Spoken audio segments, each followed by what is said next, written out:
ఎలా చేయాలో చూద్దాం. సో పదండి ముందుగా కట్ చేసుకున్న బ్రెడ్ ముక్కలు, 1 కప్ పంచదార, అదే కప్పుతో నీళ్ళు, అదే కప్ కొంచెం దంచుకున్న యాలకులు, ఒక గ్లాసు పాలు. ఒక కళాయి స్టవ్ మీద పెట్టుకొని దాంట్లో నూనె పోయాలి. దాంట్లో నూనె మనకి బ్రెడ్ క్రమ్స్ ఏగినంత వరకు మనం నూనె వేయాలి. బ్రెడ్ క్రమ్స్ అన్నీ వేపాలి. దాని తర్వాత నూనె వేడెక్కాక దాంట్లో మనం ముందుగా కట్ చేసుకున్న బ్రెడ్ ముక్కలు మంచిగా వేపుకోవాలని, లైటిష్గా బ్రౌనిష్గా వచ్చేంత దాకా వేపుకోవాలి. ఇలా చూపిస్తున్నట్టు వేపుకోవాలి. దీని తర్వాత వేగిపోయిన బ్రెడ్ ముక్కల్ని ఒక ప్లేట్లోకి తీసేసుకొని అదే కళాయిలో కొంచెం నెయ్యి వేసి మనకి ఇష్టం వచ్చిన డ్రై ఫ్రూట్స్ వేసుకొని వేపుకోవాలి. మళ్ళీ అదే కళాయిలోని మనం ముందుగా తీసుకెళ్ళిన పంచదార వేసుకొని అదే కప్పు మనం తీసుకున్న ఒక బాటిల్ కన్సిస్టెన్సీ వేయాలి.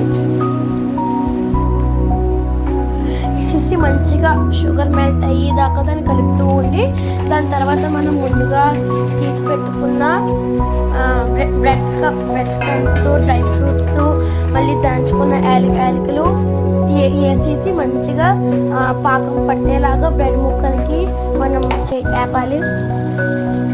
దాని తర్వాత పాకం పడేసాక మనం ముందుగా తీసుకున్న పాలు కొంచెం వేయాలి. కొంచెంగా వేసి దాని ఇలా కలుపుతూ ఉండాలండి.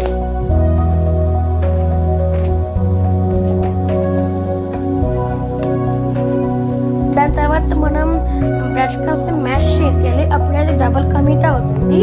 అదే మనం పాలు వేయకపోతే అది బ్రెడ్ హల్వా అవుతుంది. మనం పాలు వేస్తే డబుల్ కమీటా అవుతుంది. దాని తర్వాత దీన్ని మంచిగా మ్యాష్ చేసుకోవాలి. మ్యాష్ చేయాలి. అప్పుడు అది డబుల్ కమీటా అవుతుంది.